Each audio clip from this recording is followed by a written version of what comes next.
Hi అండి. నమస్తే. నేను మీ Shobharani. Welcome to Max TV.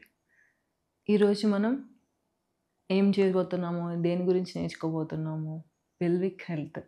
అంటే జనరల్లీ అప్పర్ బాడీకి వర్కౌట్ చేస్తాము, రోజు హ్యాండ్స్ యూస్ చేస్తాము అండ్ లెగ్ జాయింట్స్ యూస్ చేస్తాం. కానీ ఈ పెల్విక్ ఏరియా అనే దాన్ని మనము ఎక్కువగా యూస్ చేయమన్నమాట. కానీ ఈ పెల్విక్ స్ట్రాంగ్గానే ఉంటేనే మీ యొక్క అప్పర్ బాడీని, మీ లోయర్ బాడీని బ్యాలెన్సింగ్గా ఉంచగలిగేది ఏంటి? మీ పెల్విక్ ఏరియా. ఎస్, ఈరోజు మనం పెల్విక్ ఏరియా పైన స్ట్రాంగ్గా ఉండడం కోసం కొన్ని ఆసనాస్ నేర్చుకుందాం. ఓకేనా? Yes, relax your body. Standing పొజిషన్లోంచి మనం ఈరోజు అశ్వసంచలనాసన అనేటటువంటి ఆసనాలోకి వెళ్ళిపోతున్నాం అనమాట. Slowly coming to bend forward and walk with your hands forward.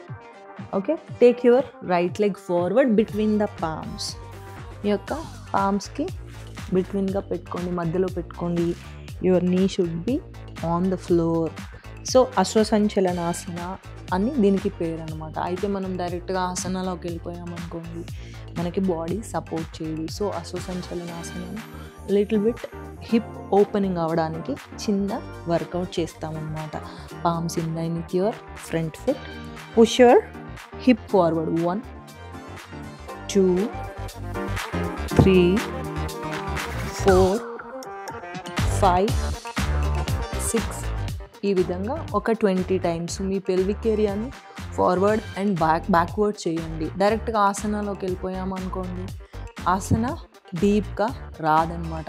ఎప్పుడైతే మన పెల్విక్ని లిటిల్ బిట్ హిప్ జాయింట్స్ని మనం మూవ్ చేస్తామో ఆసన అనేది పర్ఫెక్ట్గా వస్తుంది.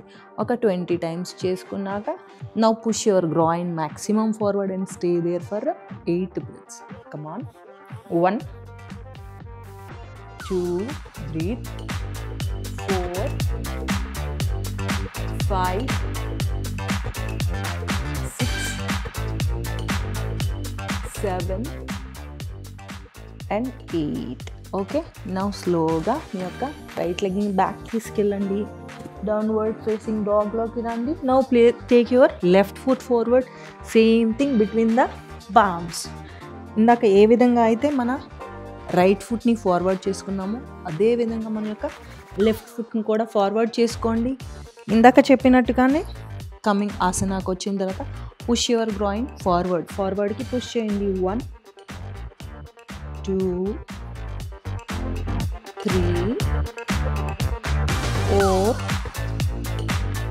5 6 7 8 9. ఈ విధంగా ఒక 20 చేయండి. 20 చేసిన తర్వాత మీ యొక్క పెల్విక్ ఏరియా ఏమవుతుంది, కొంచెం లిటిల్ బిట్ ఫ్లెక్సిబుల్ అవుతుంది. ఫ్లెక్సిబుల్ అయిన తర్వాత మీరు ఆసనాలో స్టే చేయండి. Same thing, push your groin forward maximum forward and stay. 1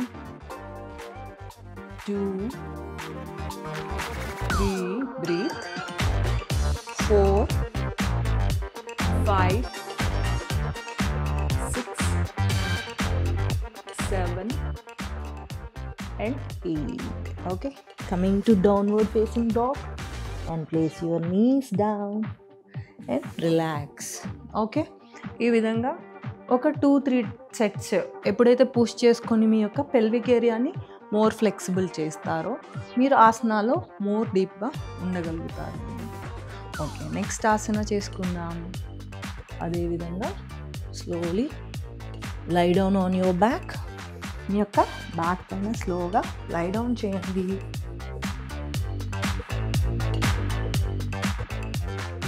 okay, stretch your legs forward and stay there for relaxation. Breathe in and breathe out. Yes. Slowly bend your right knee. Take your heels towards your hip joint. మీ యొక్క హీల్స్ని మీ యొక్క hip joint సైడ్కి bend చేసుకోండి. Now same thing, bend your left knee also. Take your left leg towards your left hip joint and raise your hip up. Hip up చేసుకోండి, down చేసుకోండి. ఇందాక ఏ విధంగా అయితే నేను చెప్పాను, మీరు స్టే చేయాలి అంటే ఫస్ట్ మీ యొక్క చిన్న వర్కౌట్ చేయండి. వర్కౌట్ చేస్తేనే మీ ఆసన మోర్ డీప్గా అవుతుంది అన్నమాట.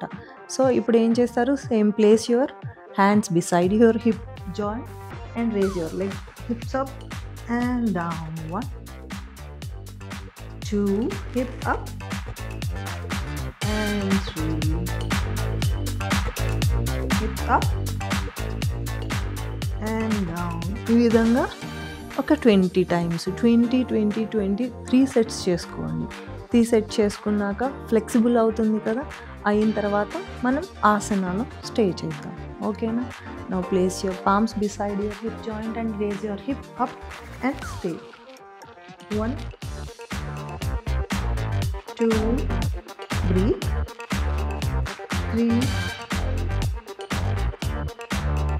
4, 5, squeeze the glutes. 6, 7 and 8. Slowly relax. Relax your back. Relax your legs. Breathe in and breathe out. Yes. Slowly relax చేసుకోండి. అదేవిధంగా మనము ఇప్పుడు ఒక టేబుల్ పోస్లో ఇంకొక ఆసనాన్ని నేర్చుకున్నాం. టేబుల్ పోజ్ ఏంటి అంటే టేబుల్ తీసుకురావాల్సిన అవసరం లేదు, మన బాడీని టేబుల్లా చేయాలి అన్నమాట. అంటే ఏంటి? Palms under the shoulder joints, knees under the hip joints. Okay, ఈ విధంగా palms under your shoulder joint పెట్టుకోండి, knees under your hip joint పెట్టుకోండి. ఇప్పుడు ఒక టేబుల్లా ఉంటుందన్నమాట మీ బ్యాక్.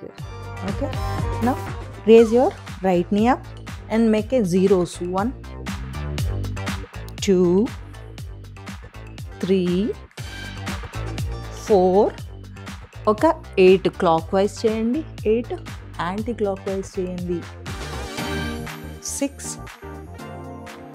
7,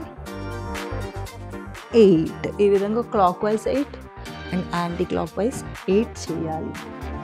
అదేవిధంగా రైట్ సైడ్ ఫినిష్ చేసిన తర్వాత సేమ్ థింగ్ లెఫ్ట్ సైడ్ కూడా చేయండి. 1, 2, 3, 4, 5, 6, 7, 8. Anti-clockwise. 1, 2, 3, 4, 5, 6, 7 and 8. Relaxing child pose. Breathe in and breathe out.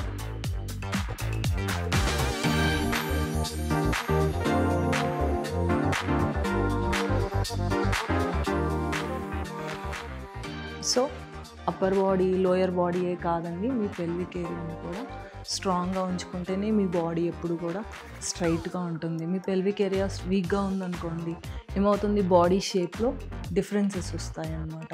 So పెల్విక్కి సంబంధించి కూడా కంపల్సరీ యాక్టివ్ ఉండాలి మీరు. ఆ పెల్విక్ ఏరియా యాక్టివ్ ఉందనుకోండి, మీరు థింక్ చేసే విధానం కూడా యాక్టివ్గా ఉంటుంది. ఓకే, అప్పర్ బాడీని, లోయర్ బాడీని రెండింటిని జాయిన్ చేసే ఏరియా ఏది ఉందంటే this is the area, right? Yes, upper బాడీని ఎక్కువగా వాడతాం, లోయర్ బాడీని ఎక్కువగా వాడతాం, కానీ పెల్విక్ ఏరియాని వాడము. కానీ ఎక్కువ మీ పెల్విక్ ఏరియా కూడా చాలా ఫ్లెక్సిబుల్ ఉందనుకోండి, మీరు ఆలోచించే విధానం కూడా చాలా తేడా ఉంటుంది. ఎలా అంటే షార్ప్గా ఉంటారు మీ ఆలోచనలు కానీ ఇవి కానీ. అంటే పెల్విక్కి మీ మైండ్కి ఏం సంబంధము అండి అంటే అది మీ బాడీలో ఉండే కరెక్షన్. అంటే మీరు ఎప్పుడైతే బాడీ స్ట్రెయిట్ ఇది స్ట్రాంగ్గా ఫీల్ అవుతారో అప్పుడే మీ యొక్క థింకింగ్లో కానీ మీ యొక్క బిహేవియర్లో కానీ యాక్టివ్గా ఉంటుంది. అందుకే మీ పెల్విక్ ఏరియాని ఫుల్ స్ట్రాంగ్గా ఉంచుకోవాలి అంటే కొన్ని యాడ్ చేసుకోండి. ఓకేనా? Thank you so much.